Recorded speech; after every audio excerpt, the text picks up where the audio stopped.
Assalamualaikum warahmatullahi wabarakatuh. Hello everyone, my name is Bintang Putri Maharani, and in this video I will explain about the material that I have learned so far in ELT curriculum, also in sharing some questions given by our lovely lecturer Ibu Dwi Rianti.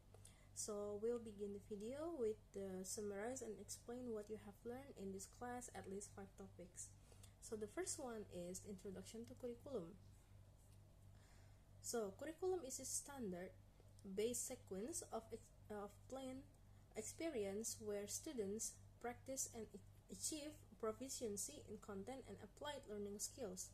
Curriculum is the central guide for all educators as to what is essential for teaching and learning, so that every student has access to rigorous academic experience.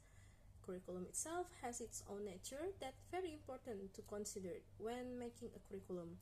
It includes aim, objects, teaching content, teaching strategies, and all teaching learning aids to cater totality of students' experience that occur on the educational process.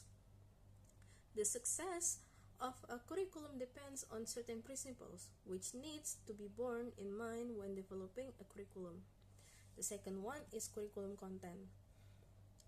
So, content is defined as the subject matter of teaching learning process, and it includes the knowledge such as fact, concept, generalization, and principle of process or skills associated with the knowledge base and the value associated with the subjects or anything being learned. There are some criteria that need to be met in order to select a right content, which is significance, validity, social relevance, utility, learnability, and interest. The third one is being learning activities. Learning activities are the actual work that learners must complete to complete the course and achieve the learning objectives. They can be required or optional for course completion.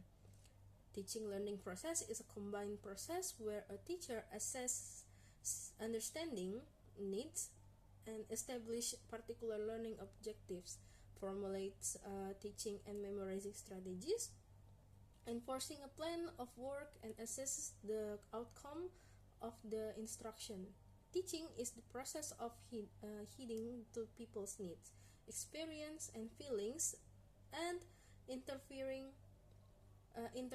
so they can learn specific things. The major function of education is to make learning beneficial and meaningful. This process will get complete as an outcome teaching. Teaching learning process consists of various variables, and these variables interact with each other. The learning process consists of factors like constructive theory,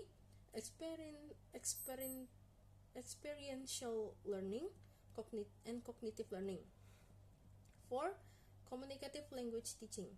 Communicative language teaching can be understood as a set of principles about the goals of language teaching, how learners learn language, the kind of classroom activities that best facilitate learning, and the roles of teachers and learners in the classroom. Let us examine each of these issues in turn, which with CLT began a movement away from traditional lesson formats where the focus was on mastery of different items of grammar and practice through controlled activities such as memorization of dialogues and drills, and toward the use of pair work activities, role play, group work activities, and project work. And last is curriculum development in Indonesia. The historical development of education in Indonesia is indicated by the development of curriculum. As stated previously, the curriculum change is logical sequences of the change the political system, social, cultural, economic, and science. The national education curriculum has experienced changes in the year of 1974, 1952, 1968, 1975, 1984, 1994, 2004, 2006, and the latest is 2013. The entire nation curriculum is designed on the same basis, the Pancasila and 1945 Constitution. The different emphasis on basic education goals and implementation approach. Now, I will be answering two questions that were given by our teacher, our lecturer. The first one is compared to curricula that have been applied in Indonesia since its Independence Day. Analyze the two curricula and identify similarities and difference between two curricula. For this question, I pick curriculum 2013 and curriculum Merdeka as the subject of the comparison and contrast. For the difference, the main basic design of the 2013 curriculum is the goal of the national education system and national education standards, while the main basic design of Merdeka curriculum is the goal of national education system and national education standard and developing a student profile of Pancasila in students. In curriculum 2013, learning approach used as a single methodology, namely a scientific methodology for all subjects. Learning is generally restricted into intracurricular or face-to-face, and in co-curricular lesson, a maximum learning load of 50% is allocated outside of face-to-face hours, but activities are not required to be planned in advance, so teachers are generally free to be creative. On the other hand, curriculum Merdeka strengthen differentiated learning according to the stage of student achievement, a combination of intracurricular learning, approximately 70 to 80% lesson hours, and co-curricular through a project to strengthen the Pancasila student profile, approximately 20 to 30% lesson per hour. For similarities, both have similarities in competency level, extracurricular provisions, learning process, subject, and evaluation. And now for the last question is, in the period of 1980s up to now, communicative language teaching, or CLT, has been claimed to be used in teaching English in Indonesia.